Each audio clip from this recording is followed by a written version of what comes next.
seashells, seashell by the seashore.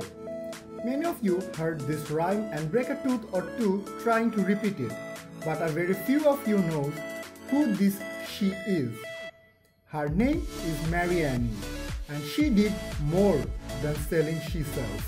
From her childhood, Mary used to walk by her father's side to the beach to look for so-called crocodile teeth, which was so lucrative for tourists who came to visit the beach.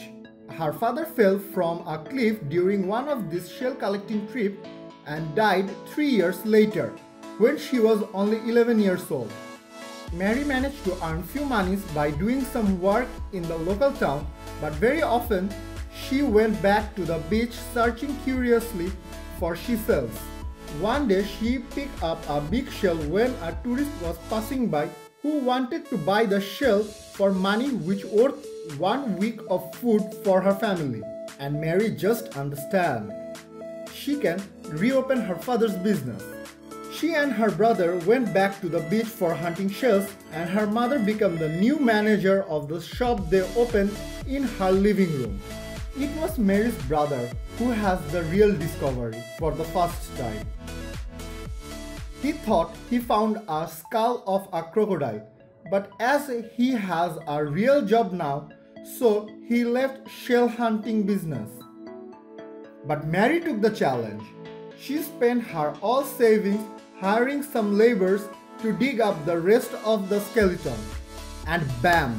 She is the first person to find a complete fossil of an ichthyosaurus. It is an ancient reptile that no one has ever seen before.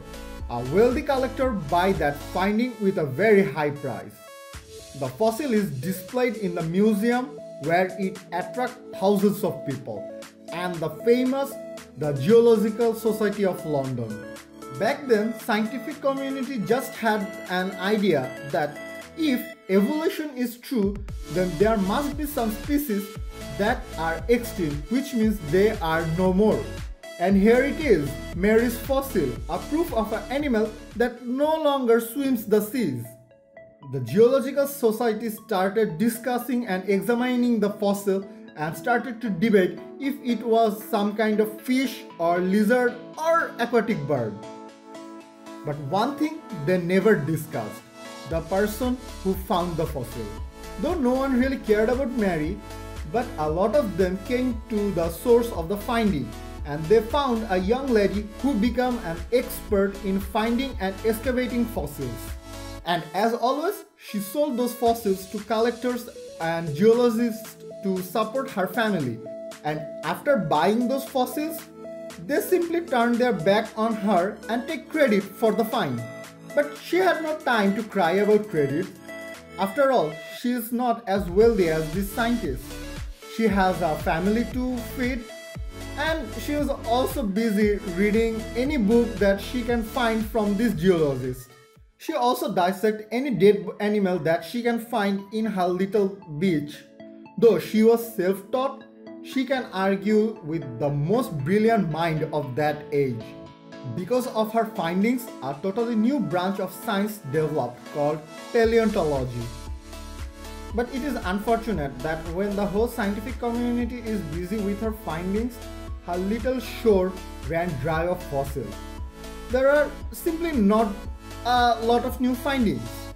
And being a poor woman, she simply cannot afford a research trip.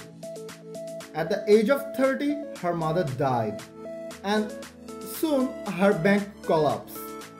It turns out lightning struck her again at the age of 46 when she was diagnosed with breast cancer. Though this exclusive boys club, by which I mean the scientific society of that time, where no women are allowed, took all the credit for her findings because she is just a woman, they eventually came up helping her in her last days. They ran a small fundraising event so that she can enjoy a small pension in her last days. And after she died, they honor her with an eulogy, but it is too little too late. And so today, Mary Annie will not be remembered as the princess or mother of paleontology, but as the woman who sails she sailed by the seashore. And in this International Women's Day, our whole team saluted her for her findings and discoveries in the field of science. Thank you for watching. Please like, share and comment. And if the subscribe button is unpressed, then please guys also press that. さよなら。